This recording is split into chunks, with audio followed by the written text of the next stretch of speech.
Bienvenue dans Libre d'être riche, le podcast qui transforme votre rapport à l'argent et vous aide à mieux gérer vos finances personnelles, à gagner plus sans nécessairement travailler plus et à investir intelligemment. Je suis Nathalie et chaque semaine, je vous parle d'argent, d'investissement et de liberté financière.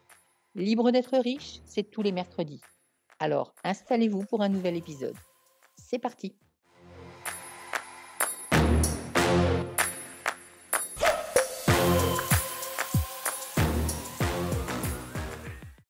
Pourquoi des revenus automatiques?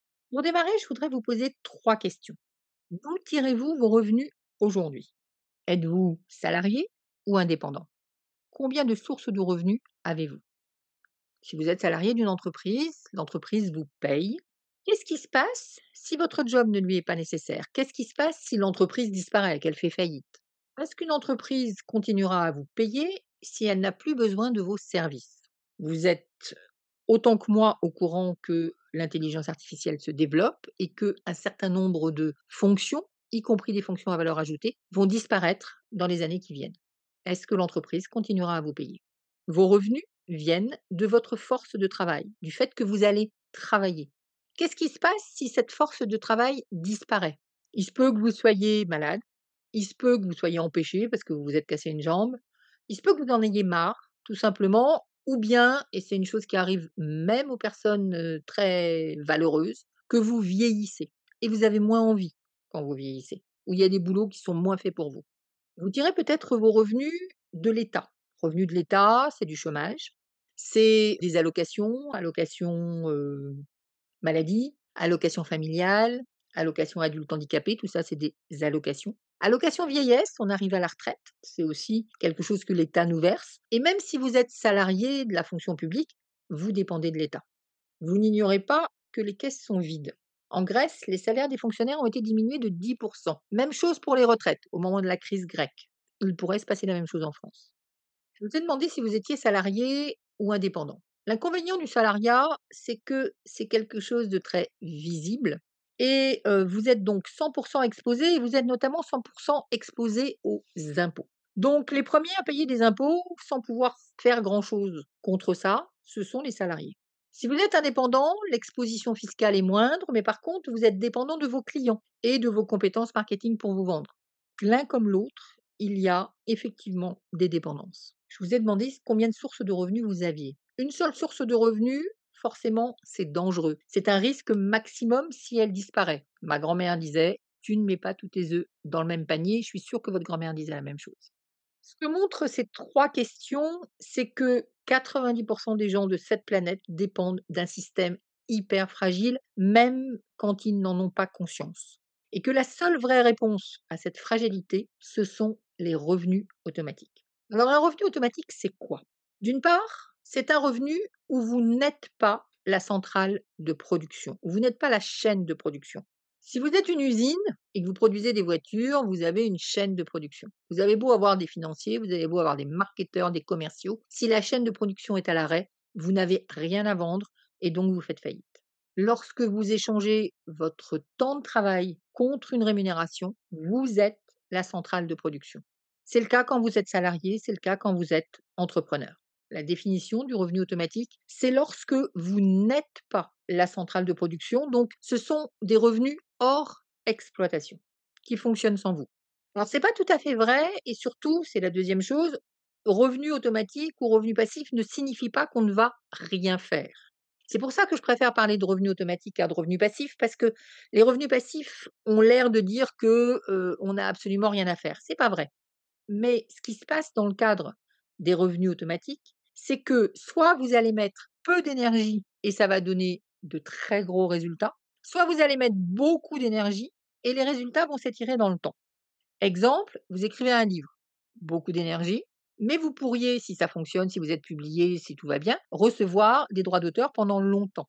Ou bien, vous allez écrire, par exemple, un e-book sur Internet, ça c'est peu d'énergie. Par contre, ça peut faire boule de neige et ça peut donner beaucoup de résultats, si vous en vendez beaucoup. Donc, les résultats sont déconnectés, décorrélés de l'énergie et du temps que vous y aurez passé. C'est ça qui fait que c'est des revenus dits automatiques. La troisième particularité des revenus automatiques, c'est qu'ils vont utiliser un levier. S'il n'y a pas de levier, quelque part, il n'y a pas de possibilité de s'enrichir. C'est pour ça qu'on va rarement gagner plus en travaillant plus. Le travail, qu'il soit salarié ou indépendant, c'est quelque chose où il n'y a pas de levier. Vous travaillez 1 heure, vous gagnez 100, vous travaillez 2 heures, vous gagnez 200, vous travaillez 10 heures, vous gagnez 1000. Point. Plus ou moins si vous êtes formé ou pas formé, la formation va être un levier quelque part. Mais dans tous les cas de figure, on est sur du linéaire. C'est dépendant de votre temps de travail à quelque chose près. Le revenu automatique ne dépend pas du temps de travail, ce qui veut dire que des fois on met beaucoup de choses dans la balance, on travaille beaucoup et on n'a pas beaucoup d'argent à l'arrivée et d'autres fois on a peu travaillé et on a beaucoup d'argent à l'arrivée. Les 2 fonctionnent. Alors on va utiliser un levier. Le levier c'est quoi? Vous connaissez le premier, à savoir l'emprunt. Tout le monde a entendu parler effectivement du levier de l'emprunt, à condition bien sûr de faire de l'immobilier locatif. Si c'est pour votre résidence principale, c'est pas un levier. Le levier de l'emprunt, ça veut dire quoi? Ça veut dire qu'on va récupérer de l'argent qui n'est pas à nous. En fait, on va louer de l'argent quelque part et on va, avec cet argent, pouvoir faire des investissements et gagner de l'argent. C'est un levier. Mais vous avez aussi d'autres leviers. Vous avez la duplication. Par exemple, on va dupliquer un contenu sur Internet, on va le mettre sur YouTube, sur les réseaux sociaux, sur un blog, en conférence. Donc, on est dans de la duplication. On va, et ça c'est un levier aussi très important, abolir le temps. Et Internet va nous y aider. Abolir le temps, ça veut dire que quand on travaille sur Internet, par exemple, on gagne de l'argent même en dormant. C'est aussi le cas pour les placements financiers qui ne s'arrêtent pas. Donc, il n'y a plus la contrainte de temps. On va abolir la contrainte géographique. Vive Internet, je peux parler là maintenant tout de suite à des gens qui sont à l'autre bout du monde et ils n'ont pas besoin d'être avec moi dans la même pièce pour que ça fonctionne. Et je n'ai même pas besoin, moi, d'être 100% du temps derrière mon ordinateur pour leur parler. Abolition du temps et de l'espace. Duplication ou multiplication. Multiplication, c'est aussi ce qu'on voit dans un levier qui est celui du groupe. Si je m'adresse à un groupe, je vais aller plus vite, donc effet de levier, que si je m'adresse à une personne en one-to-one. C'est ce que je faisais quand j'étais psychothérapeute. D'une part, la thérapie de groupe est quelque chose de très puissant, et d'autre part, j'avais effectivement pendant 2 heures X clients sous la main avec qui je travaillais, et donc forcément un coefficient multiplicateur au niveau de mes revenus. C'est la même chose quand on achète en gros pour revendre au détail. On profite de l'effet de levier du groupe. La location de biens est aussi un levier. Pourquoi? Parce que le bien, il est dissocié de nous-mêmes. Les biens physiques sont aussi un levier, qu'ils soient en vente ou qu'ils soient en location. Mais j'aimerais surtout parler de la location. Tant qu'on parle d'un service que l'on rend, il est dépendant de nous. À partir du moment où on est sur un produit, sur un bien physique, il n'est pas nécessairement dépendant de nous, sauf bien évidemment si c'est de l'artisanat, auquel cas c'est moi qui le fabrique et je retombe dans ce fameux problème. Mais si je fais de l'achat-revente, j'achète des choses sans que ça ait de rapport avec moi et je peux les revendre, donc en nombre quasiment illimité. Même chose pour la location. Le fait de louer une voiture, un appartement, une tondeuse, ce ne sont pas des biens qui sont accrochés à nous, donc il y a effet de levier. Vous louez une voiture, super, mais vous pourriez avoir 10 voitures et louer 10 voitures. Vous louez une maison ou un appartement, super, mais vous pouvez avoir 10 maisons à louer. Donc vous multipliez. Effet de levier. Dernier effet de levier que vous connaissez particulièrement, même si vous n'en êtes pas conscient, c'est la délégation. C'est le fait de prendre quelqu'un pour faire le boulot à votre place. C'est le cas dans les entreprises en tant que salarié, mais c'est aussi le cas quand on fait du marketing de réseau. Quand on combine tout ça, on arrive à des revenus automatiques tels que la location de voitures. Je vous l'ai dit, vous pouvez avoir autant de voitures que vous voulez. Vous n'avez pas besoin d'être présent. On a aboli le temps. Et Internet va nous servir à démultiplier l'annonce, à l'automatiser. Ça aussi, c'est un levier, automatisation, et donc à le mettre dans plein d'endroits différents. L'automatisation, typiquement, ça permet d'abolir le temps, puisque je vous envoie un mail, même si je ne suis pas là. Les formations en ligne, autre exemple. Pareil, Internet, on démultiplie les contenus, on abolit le temps, on abolit l'espace, on automatise donc, on n'est pas forcément derrière son ordinateur au moment où les messages partent. L'immobilier, j'emprunte, c'est un levier. Je loue un bien, c'est un autre levier. Et j'utilise Internet pour diffuser, par exemple, mes annonces si je fais de la location courte durée ou même si je fais de la location longue durée, grâce effectivement à un phénomène de démultiplication. Les placements financiers, forcément, c'est aussi de l'automatique. On abolit le temps, il travaille 24 heures sur 24, il n'y a pas besoin de se reposer, il n'y a pas besoin de manger, il n'y a pas besoin d'aller faire des câlins à ses enfants ou à son mari. Et en réalité, on est sur la location de biens, parce qu'on prête de l'argent d'une manière ou d'une autre et que cet argent qui est prêté, effectivement, est rémunéré. Alors à quoi ça sert les revenus automatiques? On l'a dit, difficile de gagner plus en travaillant plus. Là, c'est une manière de gagner plus sans travailler plus et c'est la seule manière de s'enrichir. On diminue le risque d'une source de revenus unique, donc on diversifie. C'est beaucoup moins risqué d'avoir 2 sources de revenus que d'en avoir une seule. C'est très utile aussi, ces revenus automatiques, pour préparer une transition. Juste au cas où vous en auriez marre de votre boulot ou que l'entreprise qui vous emploie décide pour vous qu'elle a plus besoin de vos services. Ça offre de la sécurité. J'ai passé ma vie à changer de boulot et à chaque fois que j'ai changé de boulot, je suis repartie quasiment à zéro, avec des points très très bas et des points un petit peu plus hauts. Si j'avais compris, même à cette époque, ce que c'était que les revenus automatiques, ça m'aurait probablement moins stressé que ça ne l'a fait en réalité. Ça vous donne bien évidemment beaucoup plus de liberté qu'en étant salarié. Plus de liberté parce que peut-être moins d'impôts, parce que la possibilité de travailler d'où vous voulez. Vous faites quelque chose d'un côté et les revenus, ils travaillent de l'autre. Donc, si les revenus travaillent sans vous, forcément, vous avez de la liberté géographique. Vous avez aussi la liberté d'arrêter de travailler ou de moins travailler. Donc, liberté géographique, liberté fiscale, liberté au niveau du temps, puisqu'on n'a plus besoin d'aller tous les matins dans un bureau donné.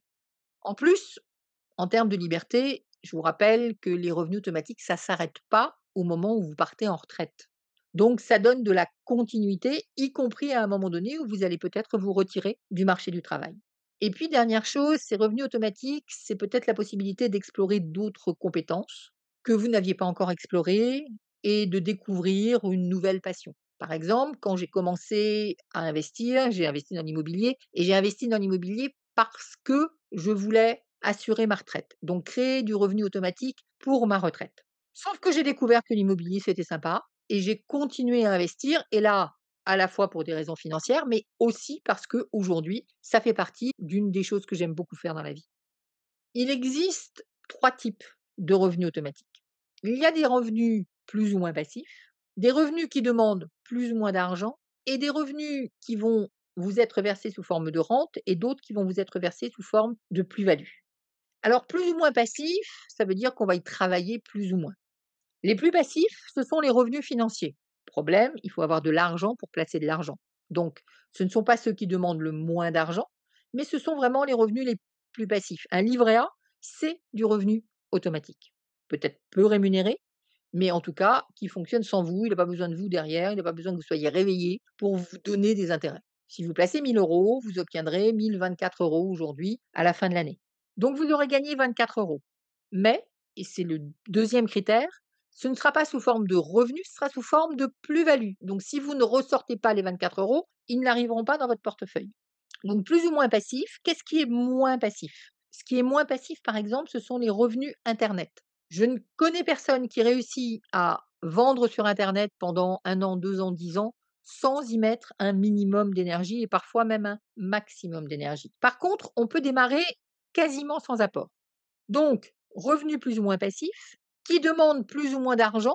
Les revenus financiers, il faut avoir des sous. Internet, plus ou moins. L'immobilier, il en faut probablement un peu pour de l'apport, mais on peut aussi emprunter. Et troisième dimension, soit on obtient des revenus, c'est le cas de l'immobilier par exemple, c'est le cas des actions à dividendes. Tous les ans, vous avez des dividendes. Mais ça peut être aussi non pas des revenus, mais de la plus-value quand on est sur des placements qui font boule de neige comme, le livret A ou l'assurance vie. Donc l'immobilier, bien sûr, c'est du revenu automatique. Si c'est de la longue durée, c'est assez passif, pour pas dire très passif, mais quand même vous aurez mis de l'énergie au démarrage pour aller rencontrer la banque, faire des travaux ou trouver des locataires. Mais après, si tout se passe bien, vous avez toute une vie de revenus automatiques qui rentrent et là, ce sont des rentes, c'est pas de la plus-value. Si vous faites par contre de la courte durée, peut-être que vous allez gagner plus, mais ce seront des revenus beaucoup moins passifs. Maintenant que je vous ai raconté tout ça, qu'est-ce que vous devez faire? Première chose, si vous voulez en savoir plus sur l'argent, les investissements, la liberté financière, cliquez sur le lien dans le descriptif. Tous les dimanches, je vous envoie un mail qui parle de ces sujets. Ça vous donnera un éventail beaucoup plus précis et complet de tout ce qu'il est possible de faire en matière de revenus automatiques. Deuxièmement, je vous suggère assez fortement de calculer votre valeur nette, de faire le point sur tout ce que vous avez en banque et tous les revenus que cela génère pour vous, y compris si c'est des petits revenus, y compris si c'est sous forme de plus-value. On sort la plus-value. Vous avez 1 000 € investis sur un livret A, vous allez créer une colonne où vous savez qu'à la fin de l'année, vous aurez gagné 24 €. C'est pas beaucoup, vous allez me dire, c'est même insignifiant par rapport à votre salaire, mais c'est en vous concentrant sur les petits ruisseaux que vous allez obtenir de grandes rivières. Si on oublie ces revenus, il se peut tout simplement qu'ils disparaissent parce que vous les aurez négligés, vous les aurez invisibilisés. Maintenant que vous avez l'information sur les revenus automatiques, maintenant j'espère que vous êtes convaincu qu'il vous en faut, que vous avez, calculé votre valeur nette et donc vous savez à la fois ce que vous avez déjà en termes de revenus, mais aussi qu'est-ce que vous avez en patrimoine que vous pouvez investir. À vous de choisir les revenus automatiques que vous voulez développer en fonction du temps que vous avez à y consacrer et de l'argent que vous pouvez mettre sur la table. Merci de m'avoir écouté. Si cet épisode vous a plu, abonnez-vous dès maintenant sur votre plateforme de podcast préférée et prenez quelques secondes pour me laisser 5 étoiles et un avis. C'est grâce à vos retours que je peux créer du contenu toujours plus pertinent et vous accompagner au mieux dans votre voyage vers la liberté financière. On se retrouve mercredi prochain pour un nouvel épisode de Libre d'être riche.